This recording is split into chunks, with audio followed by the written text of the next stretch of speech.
What's up, boys and girls? It's your boy, Randy Boy. Kaka-out ko lang sa trabaho. Ay, nako. First time ko napagod sa trabaho. Kasi may pizza order kami.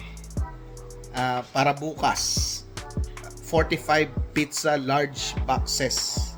45 large boxes. And since konti lang naman yung staff, tapos ako lang yung gumagawa ng dough.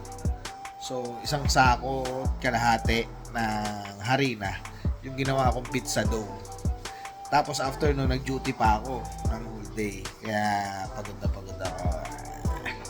Pero thank you Lord, natapos ko naman. Bukas naman, lulutuin namin yung 45 boxes. School order yun, ano?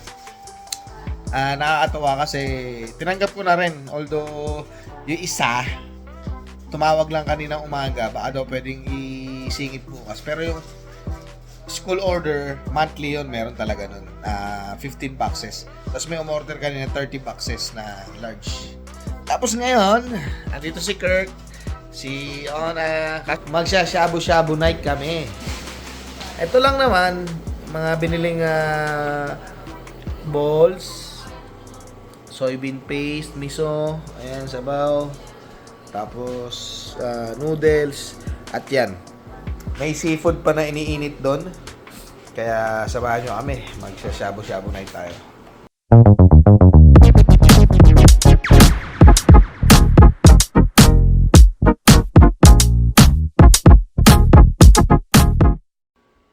Okay, kumukulo na siya. Lagyan natin ng itlog. Ayan. Isang itlog. Isa pa. Hatiin natin yung itlog.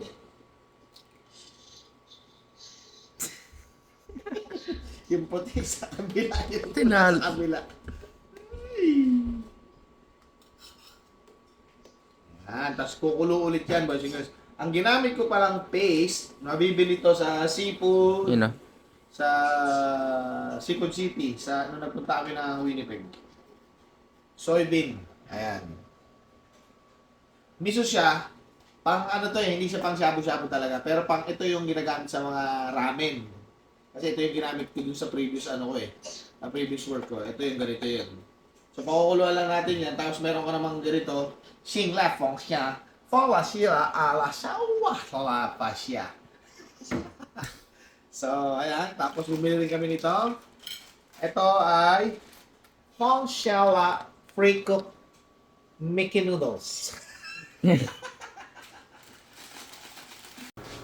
Hi Naomi! Good morning! Kahit gabi na. Caitlin! Say hi to ko na vlog! Mersley! Hey! What's up you say? What's up boys and girls?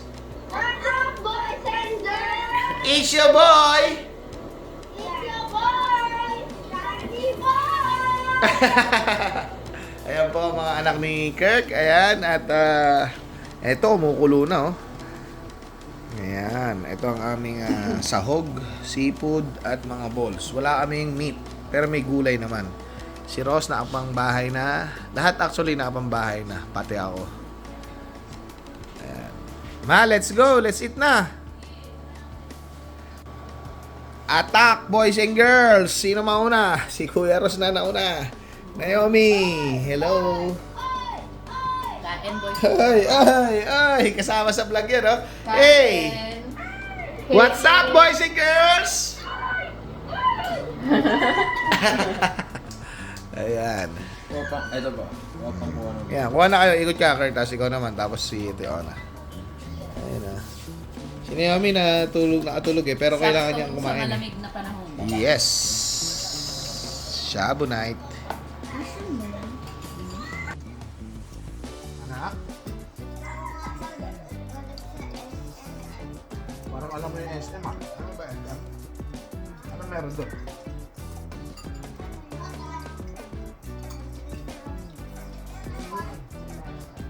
Ang isa daw ni Naomi sa SM. May laruan ba doon? Mag-alala pag nag-summer dito, magsasawa ka siya. Playground.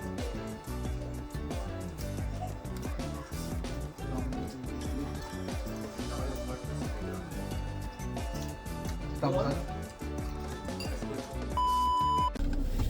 Ano? Okay ka na? Yeah. What's up, boys and girls? It's your boy, Randy Boy. Ihatid natin ngayon si Naomi sa school. Nasasama ata si Kuya Ros na hindi po siya sama. Hindi, si Kuya Ros na hindi siya pumasok kasi ano ba to? Parang na-advance na daw niya yung gagawin. So, ano na lang sila ngayon, may sinasabi siya eh. So Yung- bukas baka papasok siya. Bukas, Saturday, walang pasok. Friday ngayon, boys and girls, no? Another weekdays ang natapos. Isang araw na lang. Nakasurvive na naman. Yan lang, mula bahay, walang cut-cut. Ito na yung school ni Naomi. Naglalakad na pala sila ngayon. Dati, nagbabas si Naomi. Ngayon, naglalakad. Di ba, Naomi? Yep. Anong masasabi mo sa paglalakad mo? Ang okay lang. Pero sa Spruce malayo pero dito. Sa Spruce mas malayo. Dito malapit lang. Oh, very good ah. Ayan yung mga bata, Naomi.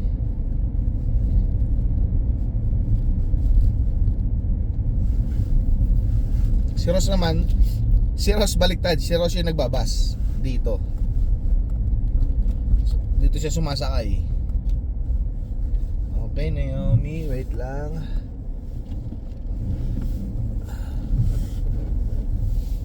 Ito na yung school mo. Atras lang ako.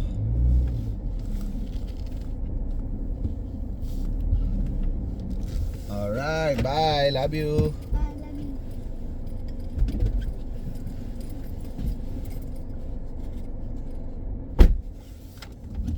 Punta naman tayo sa Pilot Mound para duplicate ng susi, boys and girls. Tayo sa Home Hardware. Oops, magdulas, kita nyo ba? Yan, dulas niyan. Pag diyan ka napatapak, tulad na nagbibideo ako. Key cutting. First time kong pumasok dito, pero pare-pares lang naman. Morning! How's it going this I'm good. How are you guys? Doing all right. Alright. Which looks like an SC1. There you go. And just like that, boys and girls.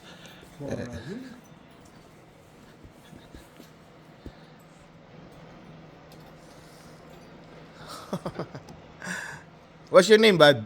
My name is Pat. Pat. Hi there, I'm Randy. Nice to meet you, Randy. Yeah. You're gonna see the secret. The machine does all the work. I just gotta stand here. Oh, really? Yep.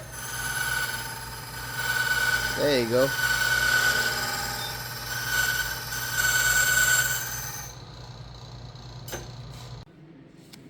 Okay, ang binayaran ko 3162.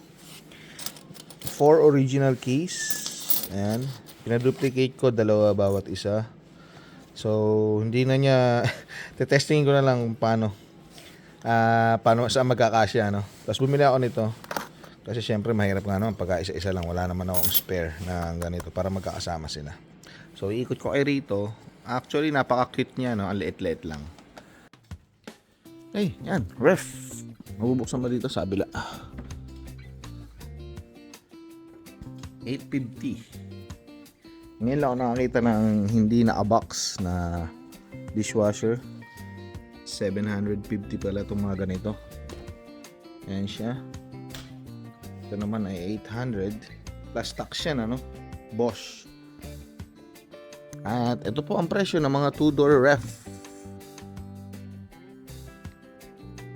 2-1. Alam ko ang freezer niyan ay sa baba. Tapos ito naman ay washing machine. Magkano ang washing machine? Uy, walang presyo. Libre, boys and girls. Yan, washing machine. Tapos meron din pala sila ditong dispenser. Dispenser nila 200.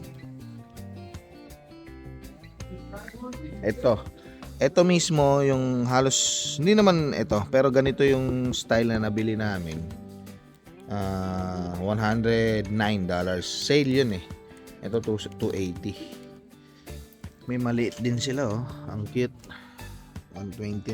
Ganito lang siya kaliit. Diba? Chest type freezer.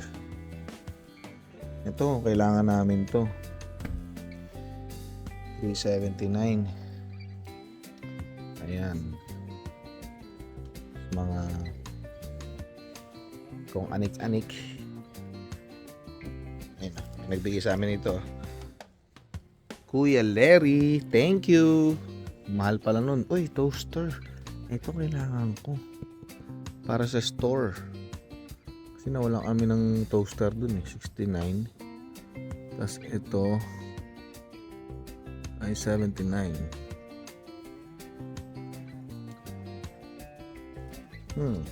Parang mas mahal dito kaysa sa Walmart ah. Kaso nga luluwas ka pa para makapunta sa Walmart. Ayan. Vacuum, pang laundry, towel. O, di ba? Kompleto na rin halos. Organizer, stool, salamin. Sa Walmart, $10 lang to or 11 yata. Pero same na same. Bumili kami yan eh.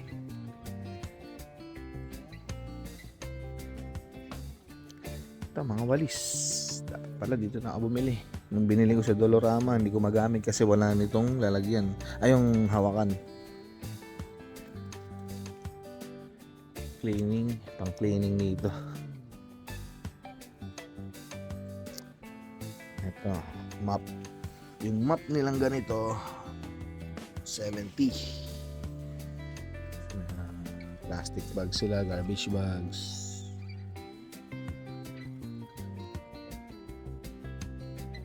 Kitchen naman to. Ganun din dito.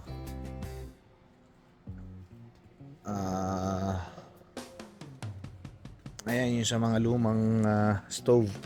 Yung ganito pa yung ginagamit. Meron sila dito. Uy, calculator. Scientific. Kailangan yata ni Rosto.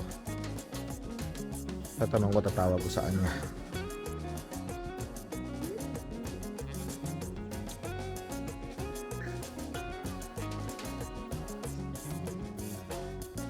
Toys.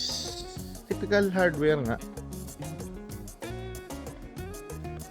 Ito, mga pang camping, sa bike,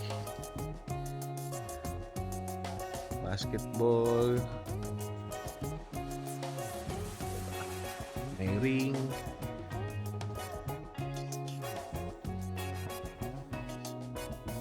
coat, tas mga pintura na yan, mostly hardware na. Seasonal. Christmas designs. Wala na masyado dito. Christmas tree. 400. 4 feet. 90. 199. Yung ganito. Usually nagsisale yan eh. Pagka ganitong season, tapos na yung Christmas. Pero hindi siya naka-sale ngayon. Dito tayo nagpaano ng susi. Bumbilya. Magkano isang bumbilya dito? Ano ba magpapalit ka, no, boys and girls? Ito. $46. Ang teka lang, hanap tayo ng mura. Ayun. So 60 watts. Naka-sale siya. Yan. Ilang piraso ito? 10 bulb na white. Yan. So ganyan yung mga typical na, pero ang regular price niya ay hindi ko makita. Pero naka-sale siya 30%. Meron din namang yan, ito lang oh. $6. Dalawang piraso lang. Oh. Not too bad. May extension. Uy! Ito, naghahanap. Ang mahal pala nito. Yung pang ano, ginagamit namin sa sasakyan. Outdoor. $70. Oh. Yung 50 feet lang. Grabe, no? Buti na lang pinahiram tayo ni George. Ito ay mga humidifier tsaka mga heater. As in case maubusan kayo ng heater. Parang ito yung kina Madam Raquel at kay Boss Marvin kung daw nag-aamal. $400 pala isa. May dalawa silang ganito tapos isang ganito. Yung nasa bahay nila. Kailangan to kasi para hindi mag-dry yung mga una-una sa ilong kasi kaya magdudugo kasi nagda-dry yung ilong mo. Tapos nakakatulong talaga siya yung mist niya. Pagka siguro kwarto ganito kalaki or ito. Ayan. Pero pagka yung sa salas tulad ng kana Boss Marvin sa Madam Raquel ito. Ayan siya.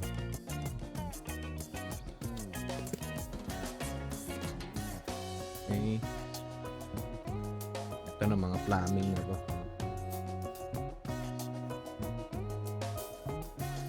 Boots, ang mga gloves, shovel, pang sasakyan wala. Wala. Ano to? Iba to. Power tools. Ayan. Ito siya.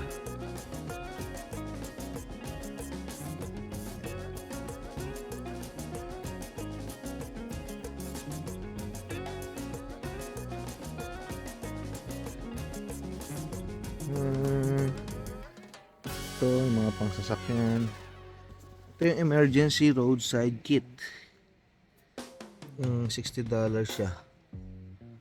Meron daw nabibili ng winter emergency roadside kit.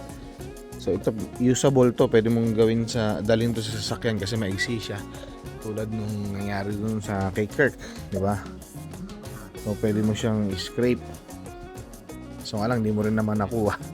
Pero magagamit pa rin. Ayan.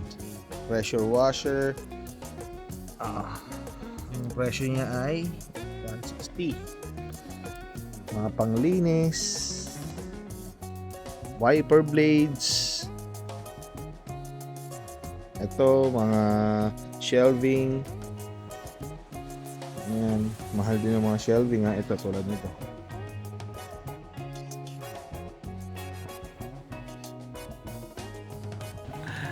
So yeah, that's it boys and girls. And yun, may mga fireworks sila. Bye Pat! Alright, take care, Andy. You too. Mabait yung nagtatrabaho dun. Diyan tayo nagpa-insured or kumuha ng lisensya. Diyan din tayo magkukuha ng rehistro. Tapos ito yung pharmacy. Okay, wala naman tayo nakita sa butika. Oops, bante ko.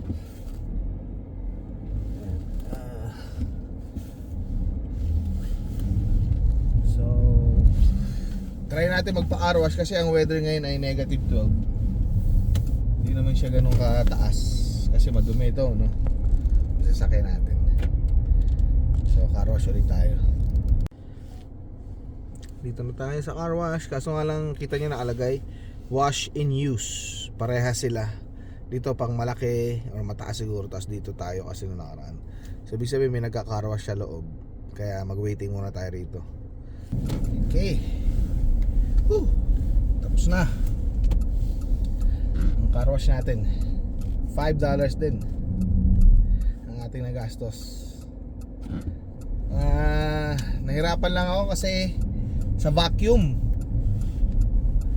Bali $2 yung nagamit ko sa vacuum. Tapos the rest ay puro pressure washer na. Aso nga lang ito problema ko, yung basahan ko isa lang. So nung tinuyo ko siya, madumi yung yung ilalim kasi wala naman panguskus. Nung pinupunos ko siya dito sa loob, nagbakat-bakat siya. So mamaya balawan ko tapos pupunasan ko ulit. Tingin tayo dito sa may tinapay, home baker. O anong meron dito. So ayan itsura dito. Malinis na. Ito, home bakery, bread and buns. Open. Uy, sarado yata. Ay, open. Tingnan natin kung ano meron. Smells like fresh bread here. Yeah. Yeah. Yep, we make everything fresh. Yep. Well, maybe- And here's. All right, thank you so much. Yeah, is that a Puerto Rico plate on your car? Oh no, it's Philippines. Philippines, okay. Yeah, I don't know if you know the Okay. Philippines. Yeah, no, I just didn't see. Yeah, cool. So you brought the car all the way Oh, to it's the all, Philippines? no, from Alberta to go here. Oh, okay, Yeah. gotcha. Bumili ako nito. Monay tsaka Tasty. Nakilala ko si Joe. Si Joe dito sa bakery, si Pat doon, si Pat ang pangalan niya dun sa home hardware. O, di ba gumastos ako $7 pero nakakilala ako ng new friends. Doon naman gumastos ako 30, nakilala tayo doon si Pat. Kasi konti lang yung mga tao rito sa community, boys and girls. So, syempre pag may opportunity na makilala mo sila, baka kasi isang beses makasalubong mo sila or mangailangan ka ng tulong, at least may kilala ka na taga dito at kilala ka rin nila.